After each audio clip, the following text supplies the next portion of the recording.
Every single day, you wake up and step onto a battlefield that no one else can see. It's not out there in the world. It's right here, behind your forehead, in the space between your thoughts. The war isn't against other people or life or luck. It's against your own inner resistance. It's that voice that whispers, "You're not enough," before you've even had breakfast. It's the quiet tug of doubt when opportunity knocks. That's the real fight, not the circumstances, not the critics, not the chaos, but the conversation happening inside your own head. Your mind is the control room of your entire reality.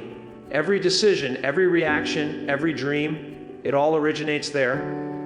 If your mind is wired with fear, then fear will color everything you see. If your mind is wired with faith, then challenges start to look like opportunities. You can walk into the same situation as someone else and live two completely different realities, all depending on how your mind interprets it. You could be standing in a storm and still see sunlight if your perspective is right. Most people lose this war because they never realize it's happening. They spend their lives reacting to the outside world instead of training their inner world. They let circumstances control their emotions instead of controlling their feelings to face their circumstances. They chase validation, they drown in opinions, and they hand over their peace to things that were never meant to own it. The strongest person isn't the one who can lift the most weight. It's the one who can lift their mind out of negativity every morning. Your mind will believe anything you tell it. That's both the danger and the power. If you keep saying, "I can't," it will obey. If you say, "I'm not good enough," it will agree. But the moment you flip the script, the second you say, "I'm capable," "I'm learning," "I'm growing," your brain starts finding evidence to make that true. The battlefield turns in your favor the moment you become intentional about the words you feed your thoughts. Every thought is a seed, and you're the gardener. What are you growing in there? Most people guard their phones better than their minds. They'll put passwords, fingerprints, and face recognition on their devices, but they let toxic thoughts run wild without a single filter. They protect their data, but not their peace.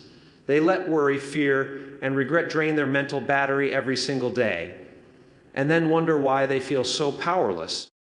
You have to become the gatekeeper of your own headspace. Everything you allow in there will shape who you become. Imagine if you started treating your thoughts like investments. Would you still spend so much time on doubt? Would you still invest in anger, jealousy, and comparison? Every thought you think has a return. It either pays you in strength or it taxes you in stress. The mind is a marketplace, and you're either trading in power or pain. You can't afford to keep spending your focus on things that don't serve your purpose. You've got to wake up every day and declare war on the thoughts that try to steal your peace. You've got to remind yourself that the battle isn't out there. It's right here. The moment you take control of what happens inside, what happens outside starts to lose its power. Every victory you'll ever have begins with one simple realization: you are not your thoughts, but you are their commander. Your thoughts are the blueprints of your life. Before every action, before every breakthrough, before every failure, there was a thought that started it all. The mind speaks first and the body follows. You move in the direction of your most dominant thoughts, whether you realize it or not. If you constantly tell yourself you can't, your brain will shut down every possibility. However, when you tell yourself you can, your mind begins to build pathways to make it happen. The reality you live in today was once a series of thoughts you repeated so many times that they became beliefs. It's wild how your thoughts can either be your greatest weapon or your worst enemy. You could have all the potential in the world, but if your thoughts are toxic, your reality will be too. You can't plant weeds and expect roses. You can't think in defeat and expect victory. The human brain is powerful beyond measure. It doesn't question your commands, it simply follows them. If you keep telling it life is unfair, it will find proof. If you tell it life is full of opportunity, it will find proof. The mind is obedient. It listens to the loudest voice you give it. Every invention, every success story, every movement that changed the world began as a thought. Somebody somewhere said, "What if?" and refused to let go of that vision.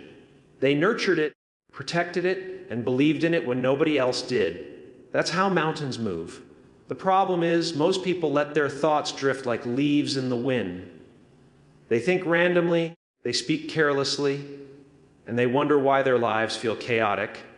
The moment you take ownership of your thinking, you begin designing your destiny instead of leaving it to chance. You become what you dwell on. Spend your days thinking about fear, and you'll live in hesitation. Spend them thinking about growth, and you'll start seeing opportunities where others see obstacles. It's not magic, it's focus. The human mind filters out everything that doesn't align with what it believes. That's why two people can experience the same event and walk away with completely different stories. One sees disaster, the other sees direction. Your thoughts decide which one you'll be. Most people underestimate the power of repetition. They don't realize that every time they think a certain thought, they're wiring their brain to think it again faster. Say something often enough, even in silence, and it becomes a mental habit. You can reprogram your brain by choice or by neglect. Every, I can't, every, I'll never, every, I'm not enough strengthens the wrong circuit. But every, I can, I will, I am, rewires your brain towards strength, confidence, and resilience. The difference between stagnation and transformation is repetition of the right thoughts. It's easy to think that thoughts are just harmless background noise, but they're not. They're frequencies, and your life matches the vibration you broadcast. When your mind is filled with fear, you attract fearful experiences. When your mind is filled with gratitude, you attract abundance. That's not wishful thinking, it's psychological truth. Your focus shapes your emotions shape your actions, and your actions shape your outcomes. You're living in the echo of what you've been thinking. If you want to change your reality, start by changing the dialogue in your mind. Speak possibilities instead of limitations. Visualize outcomes that excite you, not fears that paralyze you. Think intentionally, because your thoughts are constantly creating, even when you're not aware of it. Every great life begins with a single powerful decision to think higher, to think greater, to think like the person you are becoming instead of the person you've been. Your emotions are powerful, but they are not meant to be in control. They are passengers, not the driver. The problem is most people hand over the steering wheel to whatever emotion shows up first. Anger takes the wheel, fear slams the gas, and frustration drives them straight into regret.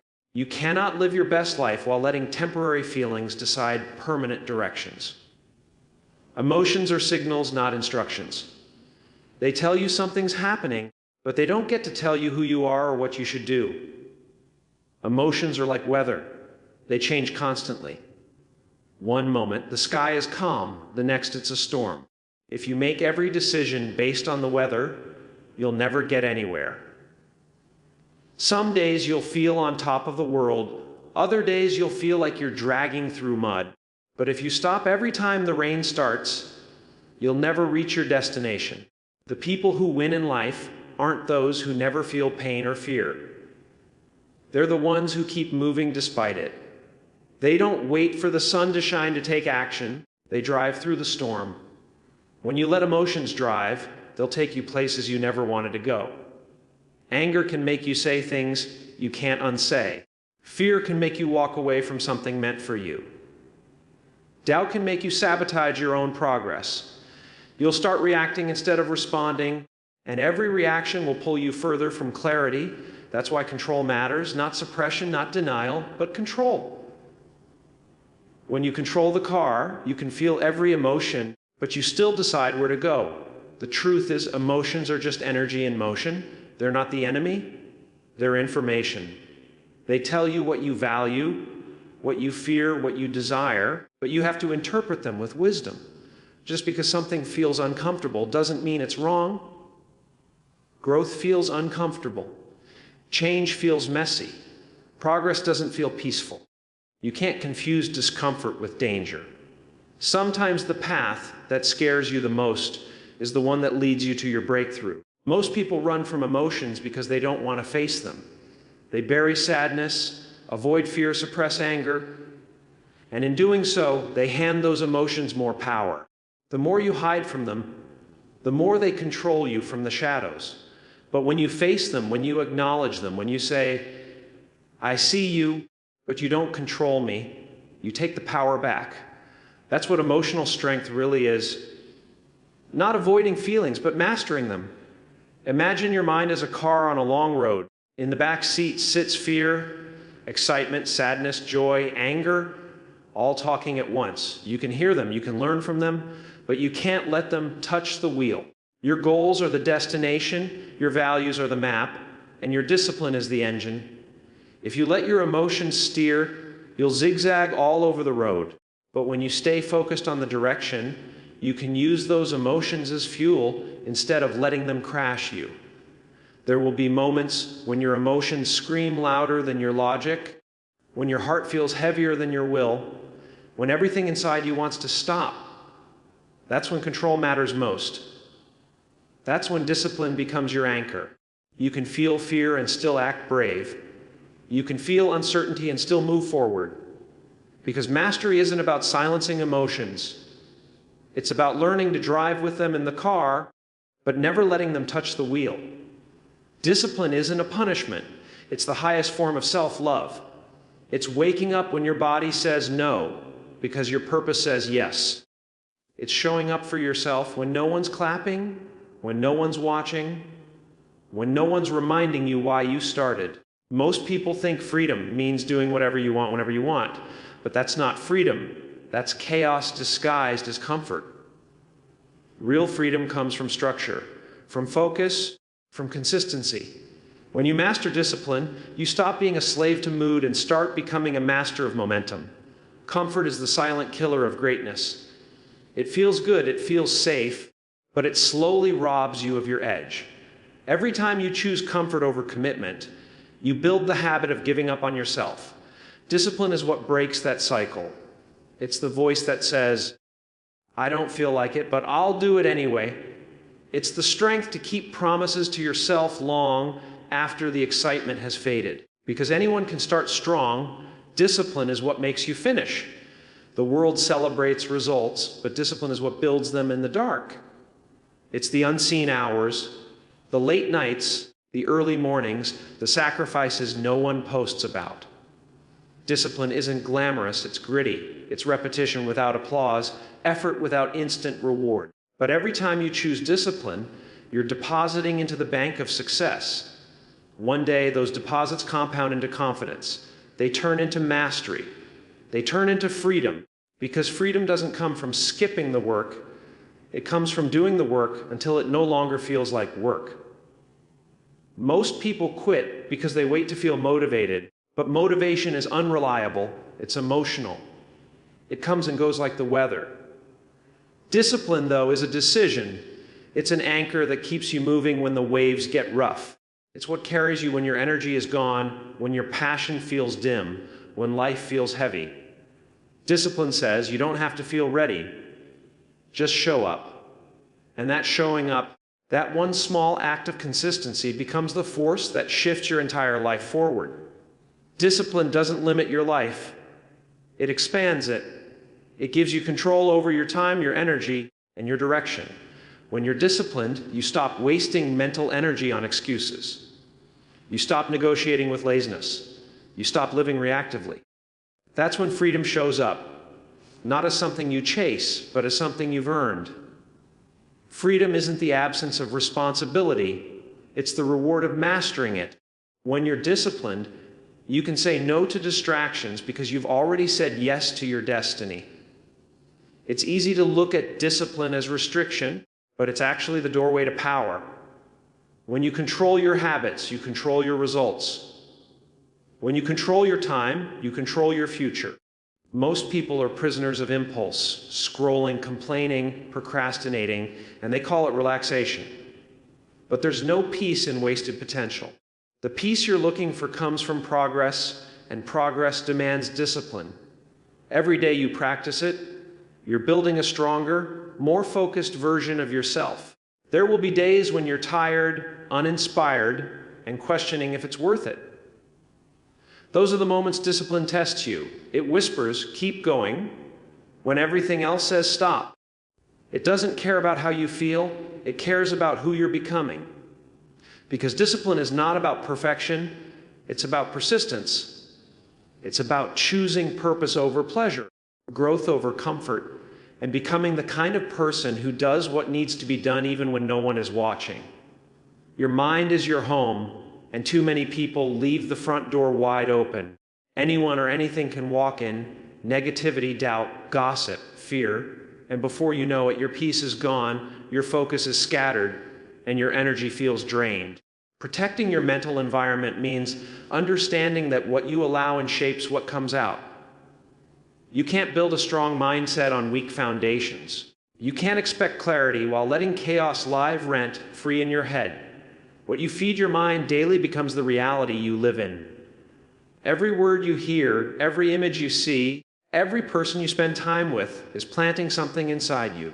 Some people are fertilizer. They help you grow, push you higher, challenge you to evolve. Others are poison. They drain you, distract you, and convince you to settle. It's not personal, it's energetic. You have to become conscious of what and who you allow to take up space in your mind. Protecting your peace isn't selfish, it's survival. You can't pour light into the world if you're constantly absorbing darkness.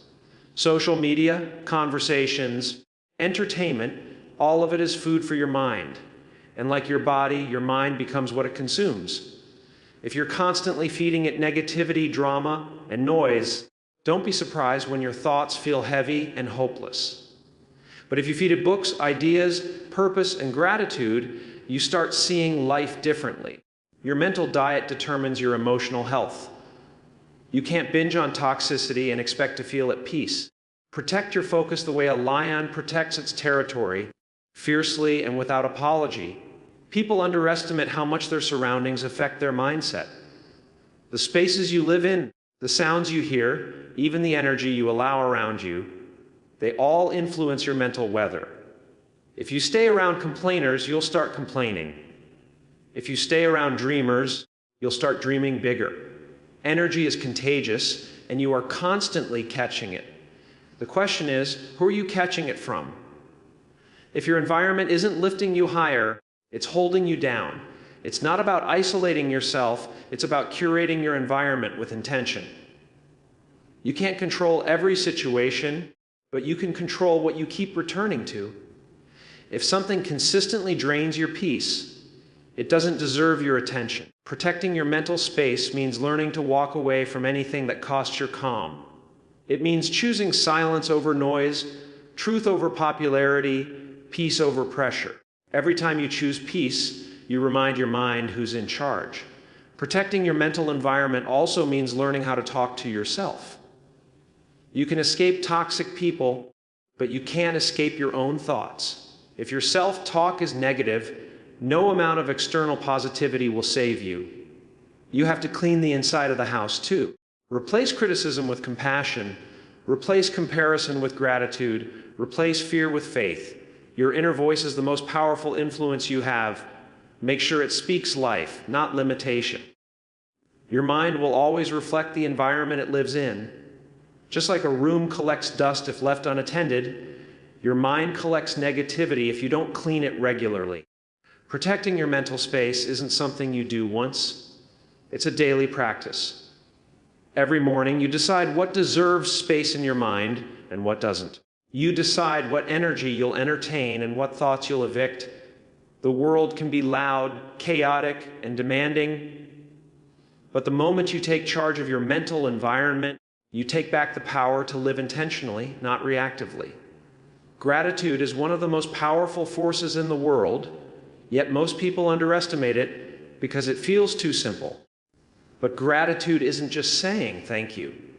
It's training your brain to look for what's right instead of what's wrong. It's rewiring your mind to focus on blessings, not burdens. Every time you choose gratitude over complaint, you're shifting the chemistry of your brain. You're literally changing the way you see the world.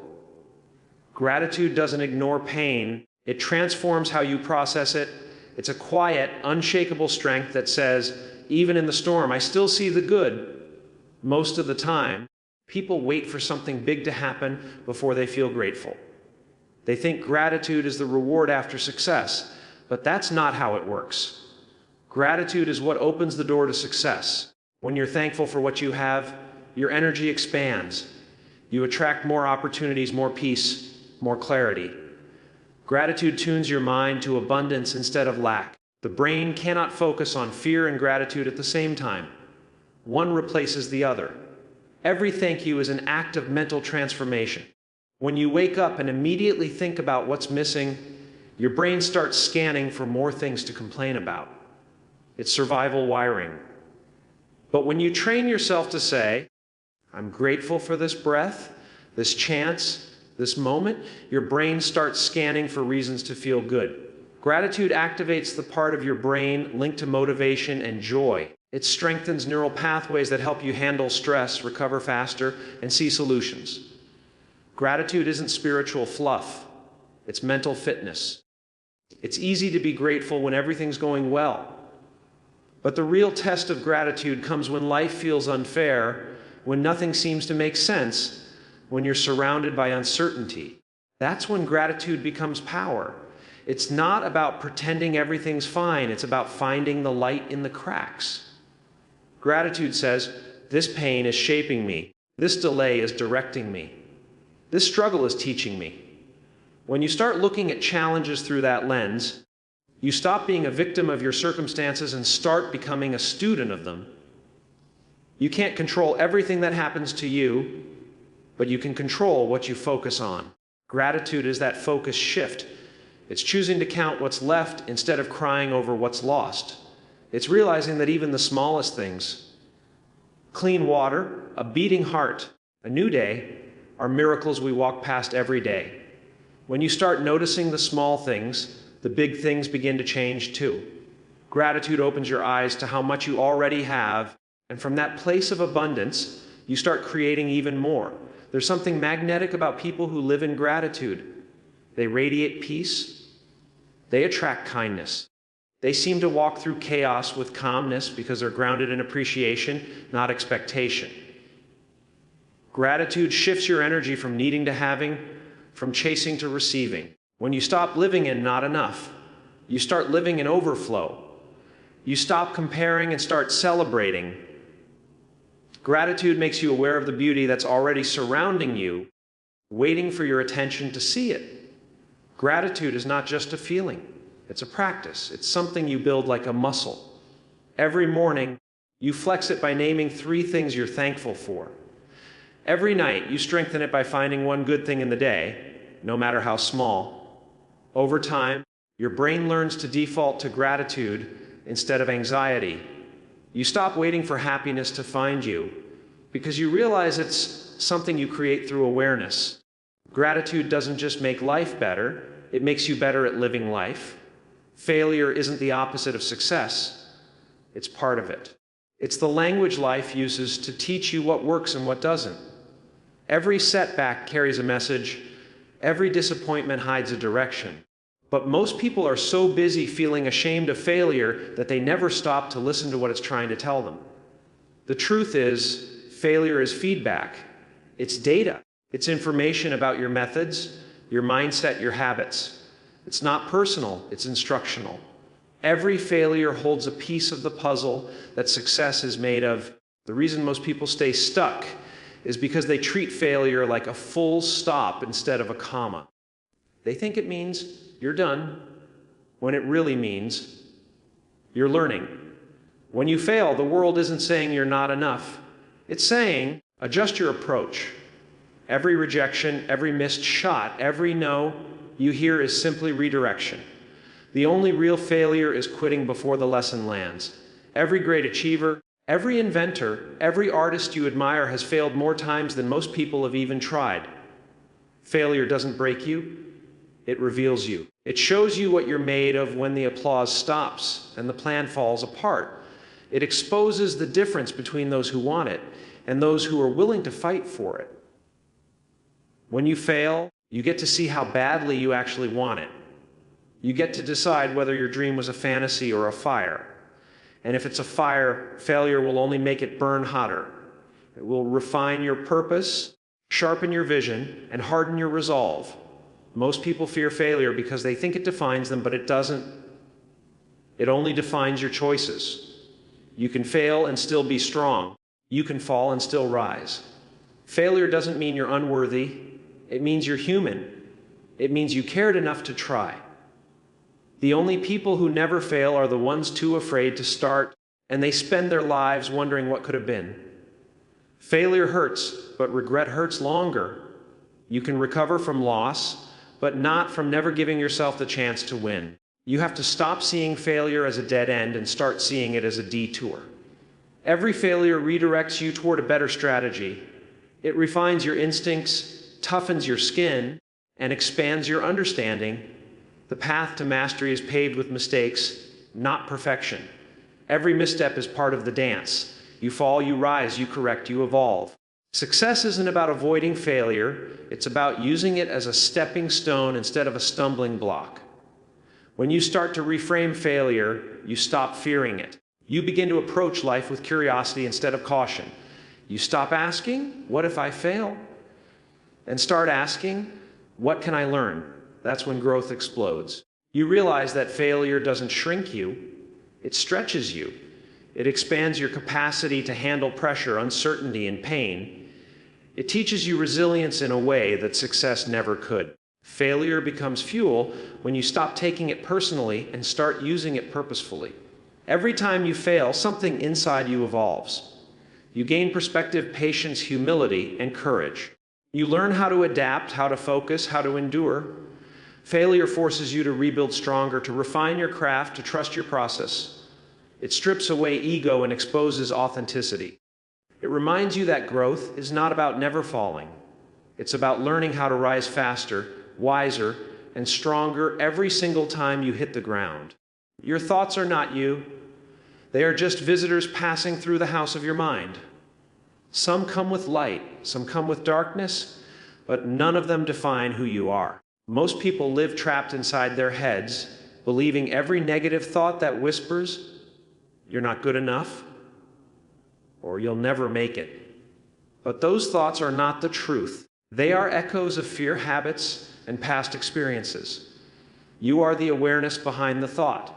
You are the one observing, not the one being controlled.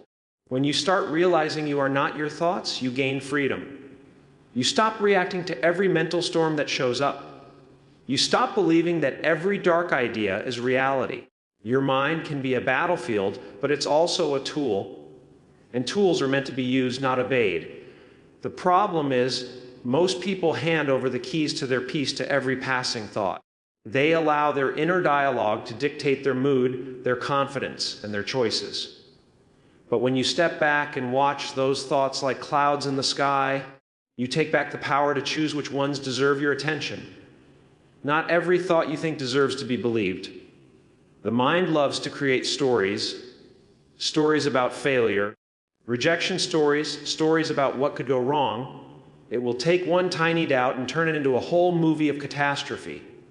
But the truth is, most of what we fear never happens. Those thoughts are just the mind trying to protect you from pain by imagining it first.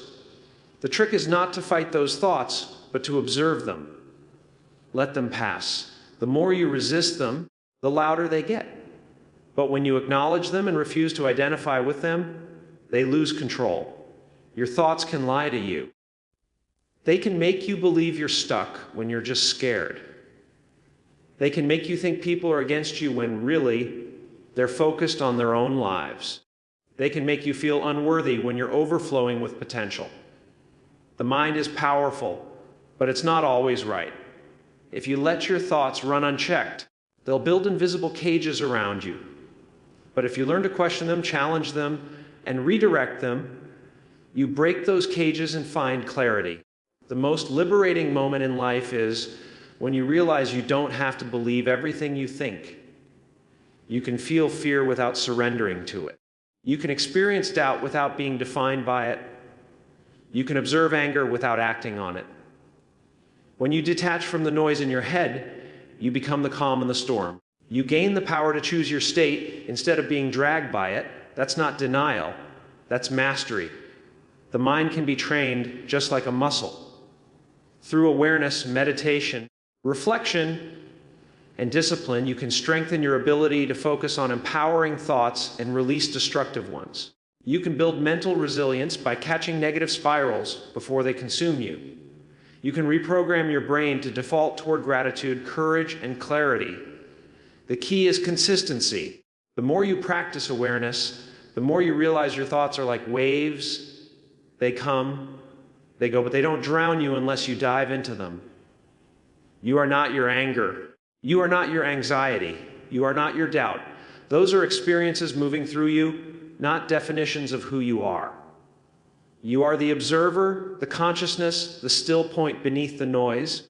The moment you understand this, you stop chasing control over every thought and start embodying control over your reaction to them. You rise above the chaos of the mind and step into a higher awareness where peace, clarity, and confidence begin to lead the way.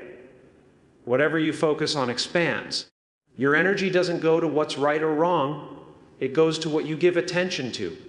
If you focus on fear, fear grows. If you focus on problems, they multiply. But when you focus on possibility, your entire world begins to open up.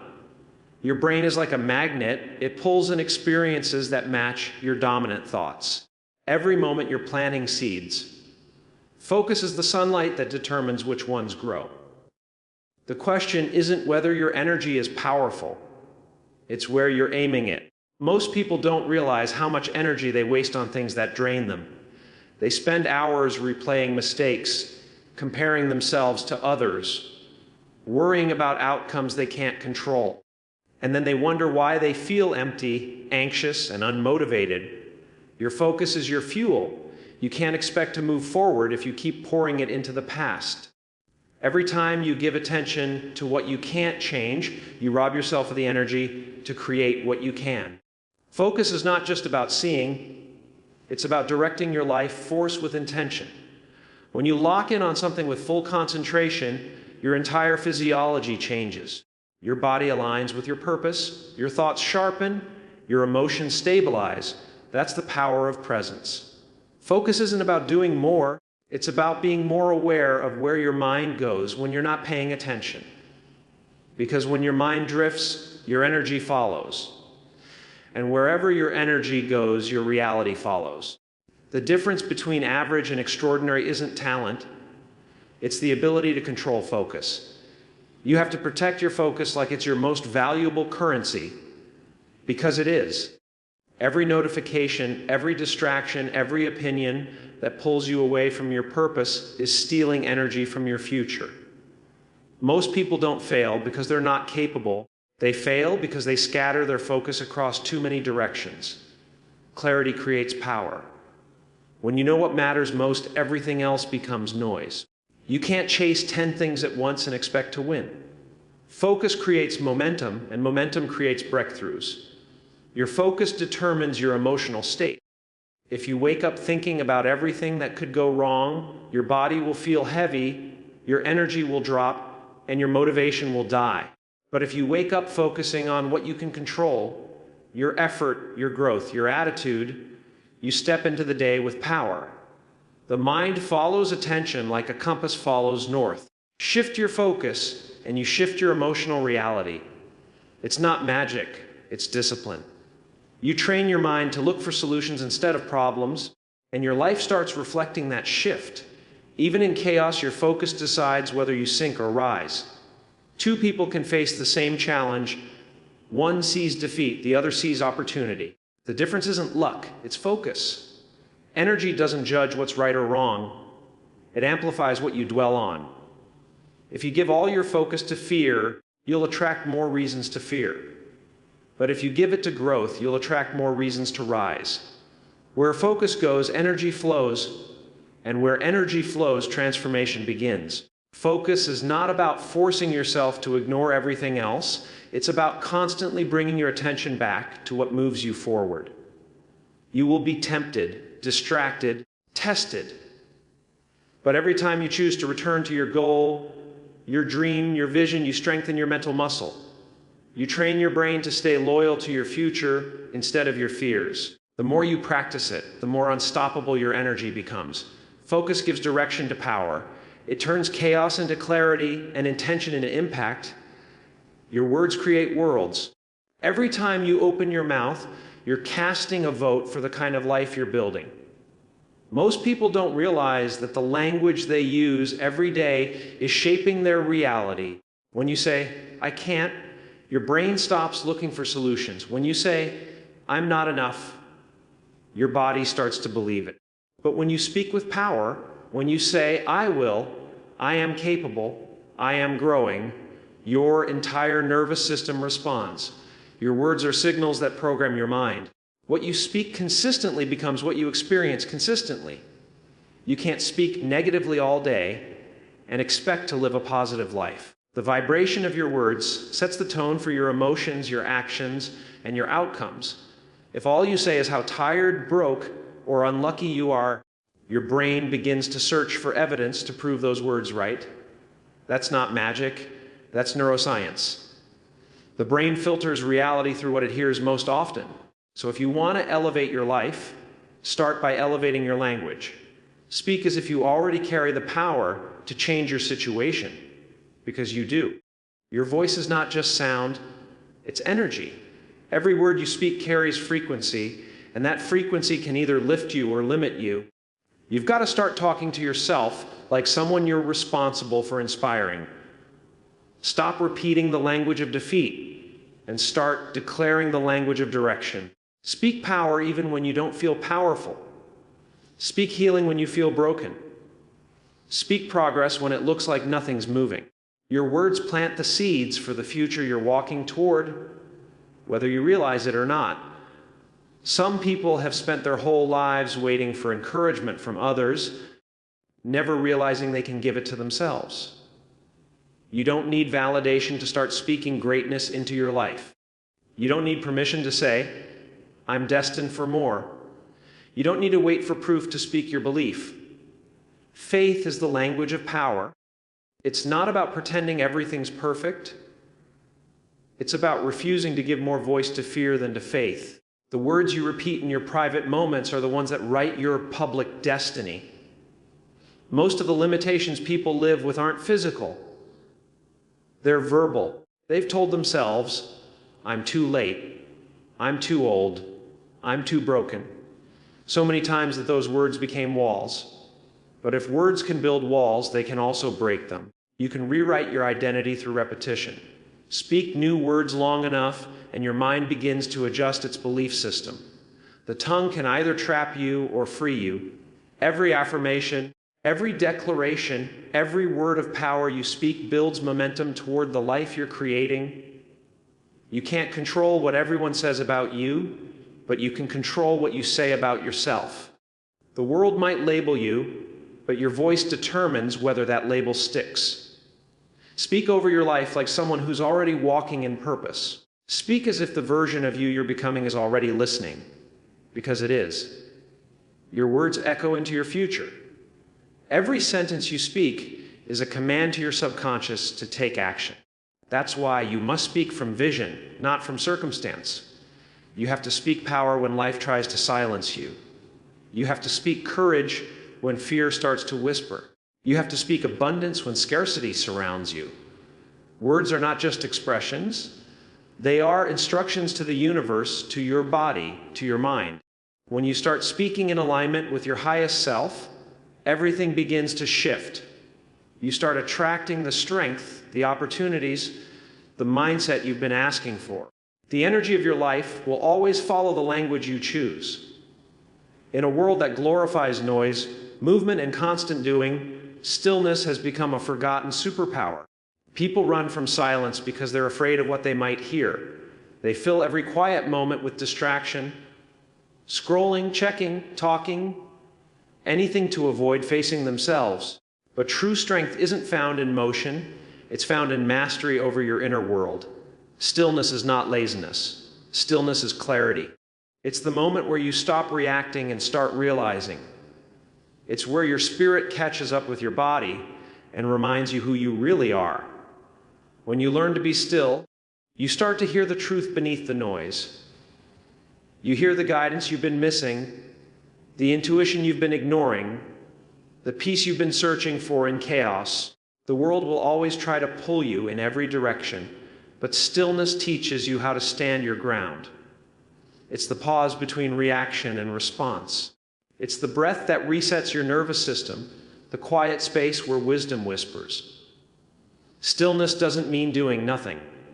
It means being fully present with everything.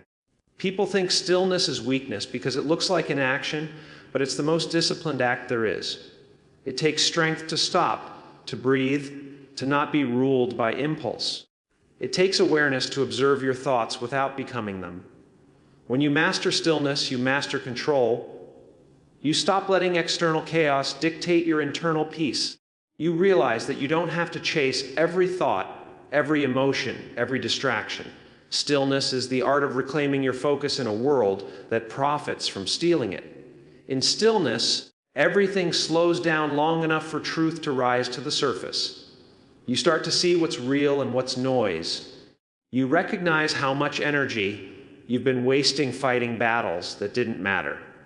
You begin to understand that most of your suffering comes not from what happens, but from how much mental chaos you attach to it. Stillness brings awareness, and awareness brings choice. You start responding instead of reacting, creating instead of consuming, leading instead of following. The greatest ideas, the most profound clarity, the deepest healing, they all come from stillness. Every visionary, every creator, every leader who's ever made an impact has known how to enter that state of quiet power. It's where inspiration flows, not forced. It's where solutions reveal themselves because you're no longer trying to control the outcome. Stillness is the place where alignment happens between your thoughts, your purpose, and your actions. You stop pushing and you start allowing. When life feels loud, when your mind races and your emotions spiral, that's the signal to get still, to breathe, to detach from the noise and reconnect to your center. The power of stillness isn't about escaping life. It's about anchoring yourself so deeply that life can't shake you. It's the foundation that keeps you grounded when everything around you is moving. In stillness, you stop chasing peace and realize it was never lost. It was just buried under the noise you didn't know how to silence. Stillness gives you the space to observe without judgment, to listen without fear, to act from intention instead of reaction. It's the training ground for mental strength, emotional balance, and spiritual clarity. You don't find peace by controlling the world. You find it by mastering your inner world. The world outside can be chaos, but inside you there can be calm. Stillness gives you that power, the power to respond with wisdom, to move with purpose, and to live with peace even in the middle of the storm. Your mind doesn't believe what you say, it believes what you show it. Every action you repeat becomes proof of who you are in your subconscious. If you constantly give up when it gets hard, your mind learns that quitting is safe. If you keep showing up no matter how tired you are, your mind learns that you are unstoppable. The brain is always watching, always recording, always learning from what you do most. Repetition builds belief, and belief builds identity. You are literally training your mind every single day through your habits. People think confidence comes from success, but it doesn't. Confidence comes from evidence, the evidence your habits create. When you tell yourself you'll do something, and you actually follow through, your mind begins to trust you. That's where real power begins. But when you make promises to yourself and constantly break them, your mind starts to doubt your word. That's why discipline matters so much, not for perfection, but for credibility with yourself. Your habits are how your brain learns who to believe your excuses or your intentions. You don't rise to the level of your motivation, you fall to the level of your conditioning. And conditioning is built by what you repeatedly do, not by what you occasionally feel inspired to do. Every time you choose effort over comfort, your mind records it as strength. Every time you choose patience over impulse, your mind records it as control. The repetition of these small victories rewires your brain. to expect success instead of doubt. The more consistent you become, the more confident your subconscious becomes in your direction. The truth is, your habits are teaching your mind who you are. You can't keep saying, "I'm confident," if every action you take screams, "I'm scared." You can't say, "I'm disciplined," while your habits reflect avoidance. Your brain doesn't respond to words, it responds to proof. That's why change never starts with motivation, it starts with repetition. Do it once, and it's uncomfortable. Do it 100 times, and it becomes natural. Your mind believes what it experiences consistently, not what it hears occasionally. Every single day, you're programming your identity through repetition. Whether you realize it or not, you're teaching your brain what to believe about your capabilities, your worth, and your direction. If you keep showing up, your mind starts to expect victory. If you keep slacking off, your mind starts to expect failure. This is why daily habits matter. They're not just routines, they're evidence. The person you become is being sculpted in the background by every repeated action you take. Your habits are votes for the person you're becoming. One workout doesn't change your body, but it sends a message to your mind. This is who I am now. One small act of courage doesn't erase fear, but it tells your mind, I can handle this. Every time you choose alignment over avoidance, effort over excuses, progress over perfection, your mind starts to believe in your potential. The more you repeat these acts of self-respect, the more your mind aligns with your higher standard. The mind is a mirror. It reflects what you repeatedly do. If you feed it discipline, it reflects strength. If you feed it procrastination, it reflects doubt. You can't lie to your brain through words, but you can reprogram it through action. That's how transformation happens, not overnight, but through consistent repetition. Your actions become your affirmations. Your consistency becomes your confidence. Your habits become your identity. Your mind becomes what you train it to believe through what you repeatedly do. Every morning when you wake up, you're given a choice, not just about what clothes to wear or what tasks to tackle, but about what kind of reality you're going to step into. Most people think reality is fixed, that it's something that happens to them. But reality isn't what happens to you. It's how you interpret what happens to you. Two people can live through the same event. One sees defeat, the other sees direction. The difference is choice. You can't always control the circumstances, but you can control the lens through which you see them. Every day, you are choosing your perspective, and that perspective is building your reality. The truth is, your mind will always find evidence for whatever it's looking for. If you wake up searching for problems, you'll find them. If you wake up searching for possibilities, you'll find those too. The brain filters reality through focus. It highlights what matches your dominant mindset. So if you constantly focus on what's missing, your life will always feel incomplete. But if you focus on what's growing, on what's possible, on what's within your control, your reality starts to shift in real time. You're not just reacting to life, you're designing it. Every day, life gives you hundreds of opportunities to choose your state. When someone cuts you off, you can choose patience or anger. When plans fall apart, you can choose adaptation or frustration. When fear shows up, you can choose courage or avoidance. These small choices might seem insignificant, but over time they shape your entire experience of the world. The world doesn't change, your relationship with it does. That's the real power of choice. It turns life from something that happens to you into something you actively create. People who say life is unfair aren't wrong, but that's not the whole story. Life isn't fair or unfair, it's neutral. It responds to your perception, your energy, and your actions. The ones who rise aren't the ones with perfect conditions. They're the ones who choose power over pity. They choose to see opportunity in obstacles, purpose in pain, and lessons in losses. They take ownership of their focus, their attitude, their response. Every morning they decide, no matter what happens today, I control my energy. That's how you create reality from the inside out. Your emotions, your results, your relationships. They all follow the reality you choose to focus on. If you walk around telling yourself life is hard, your brain will find proof. If you tell yourself life is happening for you, your brain will find proof of that too. You're constantly in dialogue with your subconscious, and it's taking notes. It doesn't question your beliefs, it executes them. So if you want to change your life, start by changing the stories you feed it. Choose thoughts that serve you, not sabotage you. Choose a mindset that empowers you to grow, not one that excuses you from trying. Choosing your reality is not about denial. It's about direction. It doesn't mean ignoring pain. It means refusing to let pain define you. It doesn't mean pretending everything's okay. It means deciding to see what can come out of what isn't. It's about consciously curating your focus, your energy, your interpretation of events. Every time you choose gratitude over complaint, courage over fear, patience over panic, you're rewriting the narrative your mind tells about who you are and what you're capable of. Every day is a new chance to pick your perception.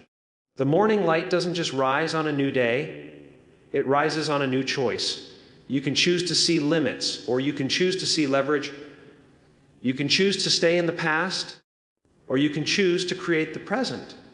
You can choose to let life happen, or you can choose to lead it. The reality you live in tomorrow will be built from the thoughts, focus, and choices you make today. Every moment you're shaping your world from the inside out.